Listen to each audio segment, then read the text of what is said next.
Amar Yog club health and happy life mission. Amar Yog club एक परिवार की तरह है और उसमें हर त्योहार को बड़े धूमधाम से मनाया जाता है। अभी 25 दिसंबर को क्रिसमस डे वाले दिन हम लोगों ने सेंटा क्लॉज मनाया, क्योंकि सेंटा क्लॉज का किरदार जो होता है वो बहुत दयालु, दया और बांटने वाला होता है। तो हमने उसको बड़े उत्साह के साथ मनाया, तो बहुत सारे लोगों की प्रतिक्रिया आई, उसको बहुत अच्छा कार्यक्रम संपन्न हुआ। तो बहुत सारी प्रतिक्रिया आई कि धर्म, वो सब बता रहे थे कि किस प्रकार से धर्म परिवर्तन के मुद्दे पर वो लोग धर्म परिवर्तन कर रहे हैं, या ऐसा कर रहे हैं, वैसा कर रहे हैं। तो मैं थोड़ी सी आपको जानकारी देने के उद्देश्य से मैंने आज का ये वीडियो बनाया है कि हमारे जो ईसाई धर्म में संत बनते हैं वो सेवा करके संत बनते हैं, यानी कि जो गरीब, निर्धन, असहाय लोगों की सेवा करते हैं और उसके बाद उनको संत की उपाधि प्राप्त होती है। लेकिन हमारे हिंदू धर्म में तो एक बार संत बनने के बाद उसको कोई काम नहीं करना होता। सिर्फ जो है वो आज के जो संत हैं उसके बारे में तो चर्चा बाद में करूंगा, पहले मैं आपको थोड़ी सामान्य ज्ञान बढ़ा देता हूं कि जो पहले पुराने जमाने के संत होते थे, राजा रजवाड़ों का जिस समय साम्राज्य होता था, अगर 100-200 साल भी पीछे चले जाएं, तो इन संतों को जो हम दान दिया करते थे, पैसा दिया करते थे, उसका उद्देश्य सिर्फ एक ही होता था कि जो समाज के लिए प्याऊ बनवाना, धर्मशालाएं बनवाना, विद्यालय बनवाना।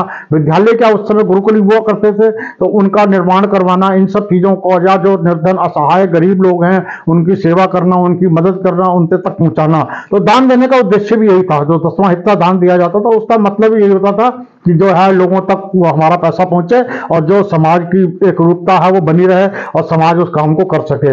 लेकिन हमारे भारत के संत आजकल जो है कोई काम ना करके और सिर्फ उस पैसे से बड़ी बड़ी गाड़ियां खरीद रहे हैं, महंगी से महंगी लग्जरी गाड़ियां खरीद रहे हैं, या अपने ऐशो आराम पर खर्चा कर रहे हैं। तो मेरे को कहते हुए थोड़ा संकोच भी लग रहा है। आज भी अब देखिएगा, आप ईसा धर्म के मानने वाले लोग जो हैं अपने स्कूल खोल रखे हैं, उन्होंने अस्पताल खोल रखे हैं, सामाजिक भावनाओं को विकसित कर रखा है, किस प्रकार से समाज की सेवा में पूरा योगदान देते हैं। लेकिन हमारे जो संत हैं वो सिर्फ अपनी सेवा और अपनी संस्कृति को बचाने के लिए भी दो शब्द भी नहीं बोलना चाहते। कई बार जो है उनके खिलाफ ऐसे ऐसे लोग वक्तव्य दे जाते हैं कि जहां उनको आगे खड़ा होना चाहिए, आगे की पंक्ति, आगे की कतार में, लेकिन वहां भी वो पीछे चले जाते हैं। क्यों? क्योंकि उनको सिर्फ अपना पद और बचाने के चक्कर में और प्रतिष्ठा, पैसा बचाने के चक्कर में ही अपना पूरा समय लगाते हैं। और इसलिए मैं आपको फिर बता देना चाहता हूं कि हिंदू धर्म में अपने भी बहुत संप्रदाय हैं, लेकिन हिंदू धर्म के संप्रदायों का जो हिसाब किताब होता है वो एक घर जैसा ही होता है, यानी कि एक कमरे के बाद दूसरा कमरा बन गया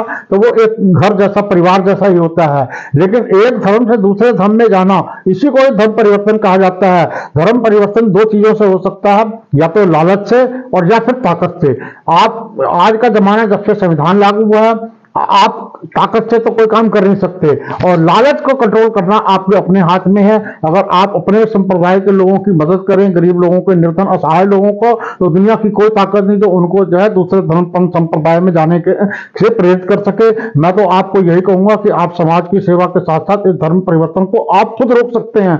आप खुद रोकने की कोशिश करिए, बजाय आप इसको सोशल मीडिया पर या एक दूसरे पर प्रतिक्रियाएं देने के बजाय ग्राउंड जीरो पर जाकर के कुछ काम करिए, तभी कुछ समाज का भला हो सकता है। धन्यवाद, थैंक यू।